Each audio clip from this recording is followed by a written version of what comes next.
wabarakatuh. Salam sejahtera bagi kita semua.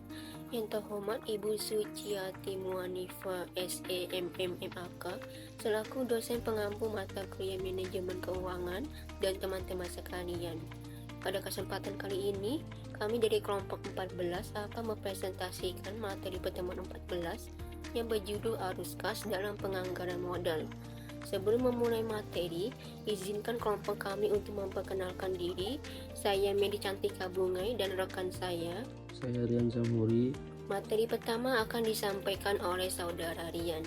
Saya akan membacakan materi tentang video kali ini. Yang pertama itu ada memperkirakan arus kas.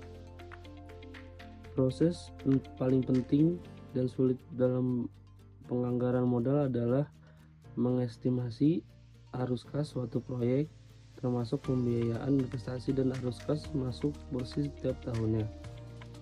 Putusan investasi didasarkan pada arus kas tambahan incremental cash flow, yaitu selisih antara arus kas perusahaan jika proyek diambil dan jika proyek tidak diambil.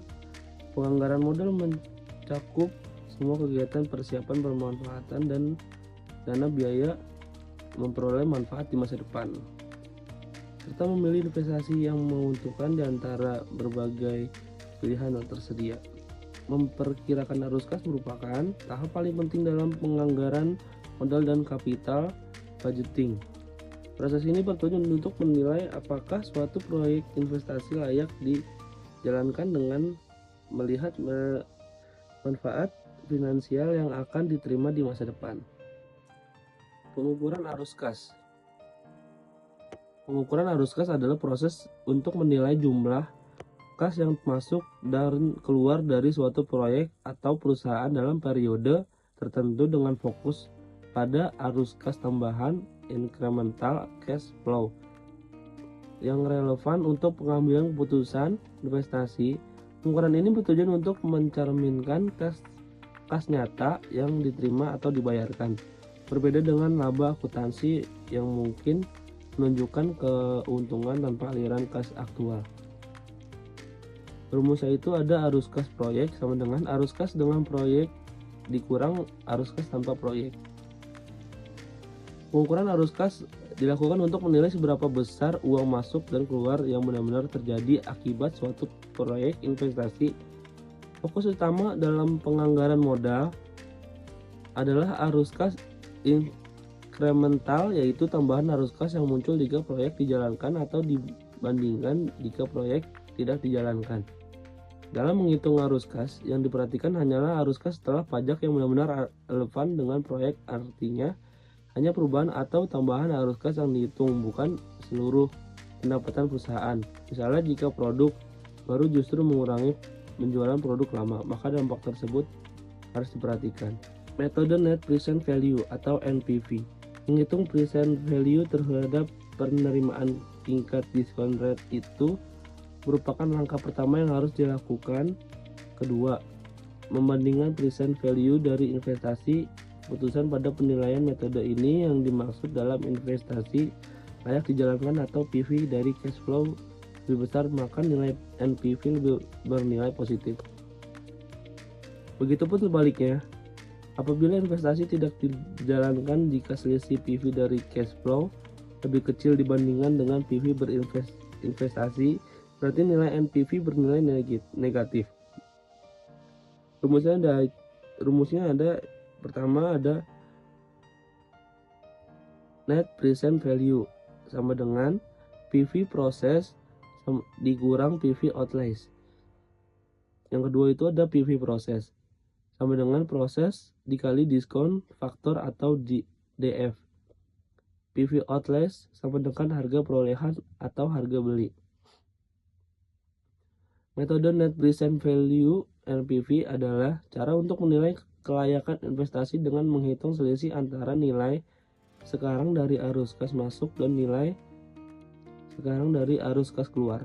Tujuannya adalah mengetahui suatu proyek investasi dapat memberikan nilai tambah bagi perusahaan.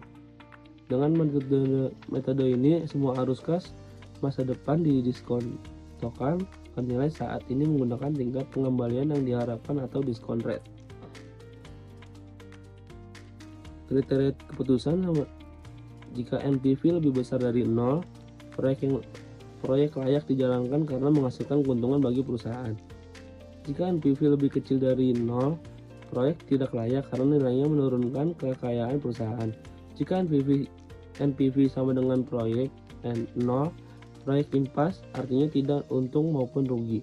Kesimpulannya, metode NPV ini membantu perusahaan menilai apakah investasi yang dilakukan benar memberikan nilai tambah ekonomi di masa depan dengan pertimbangan nilai waktu dari uang. Rumusnya NPV sama dengan CFT dibagi 1 tambah R kuadrat T dikurang investasi awal. Selanjutnya, metode payback period.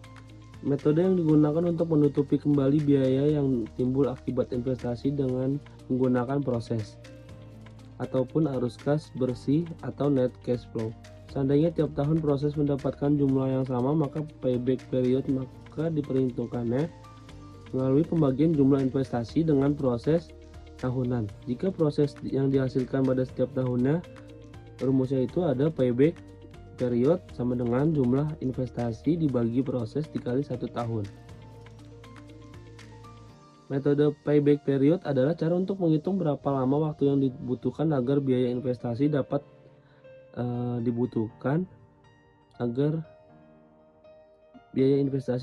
kembali melalui arus kas masuk bersih atau net cash flow.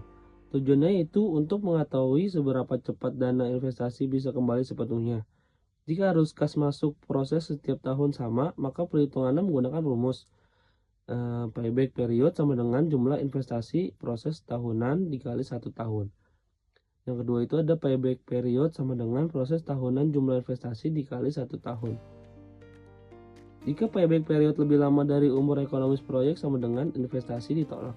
Jika payback period lebih pendek dari umur ekonomis sama dengan investasi diterima. Namun jika proses setiap tahun berbeda, maka perhitungan dilakukan secara bertahap, yaitu dengan mengurangi investasi awal dengan arus kas masuk tiap tahunnya sampai investasi tertutup seluruhnya. Setelah itu sisa investasi yang belum tertutup dihitung dengan rumus payback period sama dengan sisa investasi proses tahun selanjutnya dikali 12 bulan. Yang kedua itu ada payback period sama dengan proses tahun selanjutnya sisa investasi dikali 12 bulan. Profitability Index atau PI. Metode yang digunakan untuk menghitung perbandingan antara present value dari penerimaan dengan present value dari investasi atau yang dikenal dengan cost benefit analysis method. Proyek investasi layak untuk dijalankan apabila profitability index lebih besar dari 1. Baik, di sini saya akan melanjutkan metode yang dipergunakan investasi dalam pengambilan keputusan. Yang keempat ada metode average rate of return atau AER yang juga dikenal sebagai accounting rate of return. Metode ini merupakan metode yang menunjukkan persentase laba bersih setelah pajak terhadap investasi awal atau rata-rata investasi. Berbeda dari metode lain seperti payback period, net present value, internal rate of return yang berbasis arus kas. ARR didasarkan pada laba akuntansi. Jika ARR lebih besar dari 100%, maka investasi dinilai layak. Jika sebaliknya, maka tidak layak. Rumusnya itu ada average rate of return sama dengan jumlah earning after tax atau laba setelah pajak dikali 100% dibagi investasi. Lalu yang kelima ada metode internal rate of return atau IRR, di mana IRR sendiri merupakan tingkat bunga yang menyamakan nilai sekarang atau present value, arus kas masuk atau persen dengan investasi awal atau outlay, atau dengan kata lain tingkat bunga yang menghasilkan net present value sama dengan 0. Metode ini menunjukkan persentase keuntungan sebenarnya dari investasi dan seringkali dihitung menggunakan metode coba-coba atau trial and error. Keputusan investasi dinyatakan layak jika IRR lebih besar dari biaya modal atau cost of capital yang disyaratkan. Rumus yang sering dipakai yaitu internal rate of return sama dengan I1 ditambah MPV1 dibagi MPV1 dikurang MPV2 dikali I2 dikurang I1, di mana I1-nya ini merupakan tingkat diskonto yang menghasilkan MPV positif, I2-nya tingkat diskonto yang menghasilkan MPV negatif. MPV1 sama dengan MPV pada tingkat diskonto I1 dan MPV2 sama dengan MPV pada tingkat diskonto I2. Untuk lebih memahami metode yang digunakan, kita langsung saja ke contoh soalnya. PT Saikoji akan menjalankan investasi dengan membeli sebuah kendaraan senilai 192.320.000. Kendaraan diestimasi memiliki masa manfaat 5 tahun dengan nilai sisa 92.310.930 rupiah dengan pembayaran bunga sebesar 12% dan tingkat pendapatan besi diketahui sebagai berikut. Pada tahun pertama ada 22.120.200 rupiah, tahun kedua 102.999 rupiah, tahun ketiga ada 31.930.202 rupiah, tahun keempat ada 29.292.039 rupiah, dan tahun kelima ada 30.291.000. Jika proyek investasi ini akan dilanjutkan, lakukanlah analisis dengan menggunakan metode payback period, profitability index, average rate of return, dan net present value. Nah, dalam menganalisis investasi seperti PT Saikoji ini, kita melihat 3 jenis utama arus kas proyek. Pertama, ada arus kas awal, yaitu pengeluaran di permulaan. Dalam kasus ini, itu adalah harga perolehan kendaraan sebesar Rp192.320.000. Kedua, selama proyek berjalan, dalam hal ini selama tahun pertama sampai tahun kelima, ada arus kas operasi. Di contoh soal ini, kita menghitungnya sebagai purchase, yaitu earning after tax ditambah depresiasi. Ketiga, di akhir proyek ada arus kas akhir atau terminal cash flow. Contohnya di sini adalah penerimaan dari nilai sisa kendaraan sebesar Rp92.310.930. Lalu untuk menjawab soal ini, kita harus menghitung depresiasinya terlebih dahulu. Jadi depresiasi sama dengan harga kendaraan senilai Rp192.320.000 dikurangi nilai sisanya yaitu Rp92.310.930 dibagi masa manfaatnya yaitu 5 tahun sama dengan Rp20.100.814. Lalu berikutnya kita juga perlu menyusun perhitungan keuntungan earning after tax dan cash flow seperti pada tabel yang tertera. Untuk earning after tax itu didapat dari tingkat pendapatan besi yang diketahui setiap tahunnya, yang angkanya bisa kita lihat kembali di slide soal sebelumnya, yaitu mulai dari 22,1 juta di tahun pertama sampai 30,2 juta di tahun kelima. Sementara pada depresiasi, kita bisa lihat lagi perhitungan di slide sebelumnya yang menghasilkan Rp20.100.814. Angka ini sama dari tahun pertama sampai dengan tahun kelima. Untuk prosesnya, cara mengetahui hasilnya itu dengan menggunakan rumus proses sama dengan earning after tax ditambah depresiasi. Jadi pada tahun pertama 22.120.200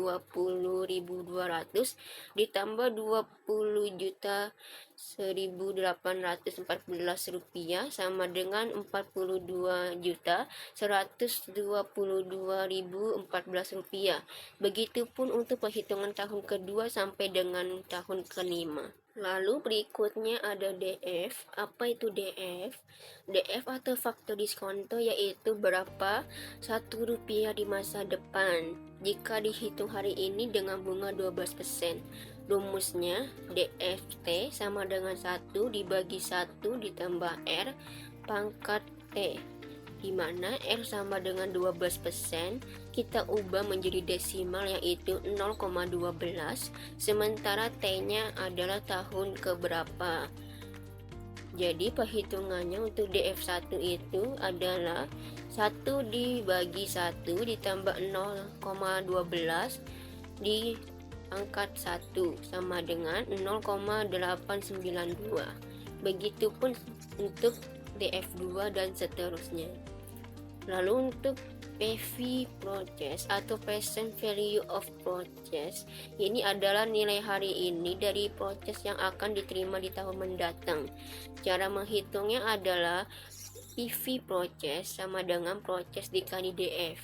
Jadi untuk PV purchase tahun satunya yaitu Rp42.122.014 dikali DF satunya yaitu 0,892 sama dengan 37.836,49 rupiah. Begitupun seterusnya. Selain itu, di akhir tahun kelima juga ada penerimaan kas dari nilai sisa sebesar Rp92.310.930 yang nilai sekarangnya juga dihitung menggunakan DF tahun kelima, menghasilkan Rp52.340.297,31. Total dari kolom PV purchase inilah yaitu Rp219.414.955,30 yang nanti akan kita gunakan untuk menghitung MPV dan PI. Lalu kita akan menghitung payback periodnya, di mana ada harga perolehannya yaitu Rp192.320.000, nilai sisanya Rp92.310.930, dan untuk investasinya itu kita tinggal kurangkan saja antara harga perolehan dan nilai sisa sehingga menghasilkan Rp100.009.070. Kita masukkan purchase tahun satunya yaitu Rp42.122.014.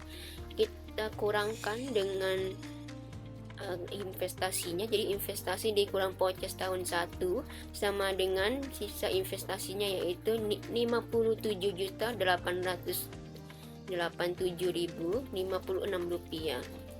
Lalu kita kurangkan lagi dengan purchase tahun keduanya yaitu Rp41.104.813, sehingga sisa investasinya adalah Rp16.782.243. Karena hasil sisa investasi lebih rendah dibandingkan tahun selanjutnya, maka berikutnya untuk tahun ketiga kita hitung menggunakan rumus sisa investasi dibagi purchase tahun selanjutnya dikali 12 bulan. Jadi 16.072.243 dibagi Rp50.932.016 dikali 12 bulan, hasilnya adalah 3,87 bulan. Ini artinya kita membutuhkan 3 bulan penuh ditambah 0,87 bagian dari 1 bulan berikutnya untuk menutupi sisa investasi. Untuk menjadikan ini lebih detail, kita ubah bagian desimalnya yaitu 0,87 bulan menjadi hari. Kita kalikan saja dengan asumsi 30 hari per bulan. Jadi 0,87 dikali 30 hari sama dengan 26,1 hari, atau kita bulatkan menjadi 26 hari. Jadi total payback periodnya adalah 2 tahun, dari tahun pertama sampai kedua, ditambah 3 bulan penuh, ditambah 26 hari. Sehingga dapat diketahui bahwa lamanya pengembalian modal yang akan diterima oleh investor adalah 2 tahun, 3 bulan, 26 hari. Hal ini berarti jangka waktu pengembalian lebih cepat dibandingkan dengan masa manfaat, maka investasi layak untuk dilanjutkan. Berikutnya kita akan menghitung PI dengan rumus PI sama dengan PV Purchase dibagi PV Outlast, yaitu 219.414.955,3 rupiah dibagi 192.320.000 sama dengan 1,140. Karena PI-nya lebih besar dari 1, maka investasi layak dilanjutkan. Ini menunjukkan bahwa setiap rupiah investasi menghasilkan lebih dari 1 rupiah nilai sekarang dari arus kas. Lalu berikutnya kita akan menghitung ARR-nya, di mana rumusnya itu ARR sama dengan earning after tax dibagi PV Outlast dikali 100%. Lalu 134 juta 736.440 rupiah dibagi 192.320.000 rupiah dikali 100% sama dengan 70,05%. Karena ARR-nya kurang dari 100%, investasi tidak layak dilanjutkan berdasarkan metode ini. ARR ini basisnya laba akuntansi sehingga kurang akurat dibandingkan metode berbasis cash flow karena tidak mempertimbangkan waktu. Berikutnya kita akan menghitung MPV-nya dengan rumus MPV sama dengan PV Purchase dikurang PV Outlast sama dengan 219.414.955,3 rupiah dikurang 192.320.000 rupiah sama dengan 27.954.955,03. Karena MPV-nya positif atau lebih besar dari 0, maka investasi layak dilanjutkan. Selanjutnya, adanya perbedaan arus kas proyek penggantian atau replacement dengan arus kas proyek baru, yakni seperti pada tabel yang tertera. Untuk tujuannya, proyek penggantian fokus mengganti aset lama agar lebih efisien. Sementara proyek baru bertujuan menambah kapasitas atau memulai usaha baru. Lalu berikutnya ada aspek arus kas awalnya. Pada proyek penggantian, kita perlu menghitung investasi besi dengan mempertimbangkan harga jual aset lama. Sedangkan untuk proyek baru, kita fokus pada investasi awal proyek itu sendiri. Lalu ada arus kas operasionalnya, yaitu pada proyek penggantian dihitung berdasarkan selisih laba antara aset baru dan lama, sedangkan proyek baru dihitung menggunakan total pendapatan baru dari proyek tersebut. Berikutnya ada pertimbangan pajaknya, di mana proyek penggantian perlu memperhatikan pajak atas penjualan aset lama, sedangkan proyek baru hanya pajak dari proyek itu sendiri. Dan fokus analisisnya ini yang paling penting karena proyek penggantian menggunakan arus kas inkremental atau selisih tambahan, sedangkan proyek baru melihat total arus kas proyek secara keseluruhan. Berikutnya ada studi kasus menggunakan jurnal dengan judul analisis penganggaran modal pada UMKM di Kabupaten Bandung Barat. Studi kasus oleh Senita dan kawan-kawan tahun 2023 ini menganalisis praktik penganggaran modal pada 3 UMKM, yaitu Ahmad Step Motor, Rizky Bastreng, dan Tali Majun Kamojang di Kabupaten Bandung Barat menggunakan metode kualitatif. ditemukan adanya permasalahan berupa kurang pemahaman keuangan dan pencatatan yang sederhana. Hasilnya menunjukkan bahwa UMKM belum menerapkan metode penganggaran modal secara optimal, cenderung menggunakan payback period atau intuisi daripada MPV, IRR atau PI. Kesimpulannya, terdapat kesenjangan antara teori dan praktik akibat kurangnya pengetahuan, sehingga disarankan perlu sosialisasi dan pendampingan.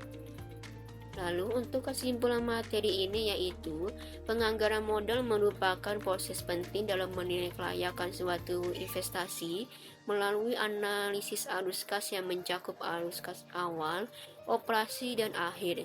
Berbagai metode digunakan untuk menilai efektivitas investasi seperti MPV, PP, PI, ARR, dan IRR. Penerapannya pada kasus PT Saikoji menunjukkan investasi layak berdasarkan MPV, PI, dan PP, meskipun ARR menyatakan sebaliknya.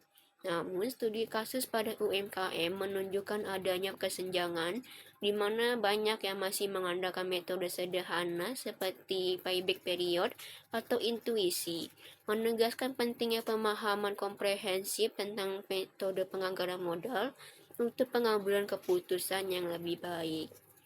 Demikian presentasi yang dapat kami sampaikan. Semoga materi yang dapat kami sampaikan ini bisa bermanfaat bagi kita semua. Kurang lebihnya mohon maaf. Terima kasih.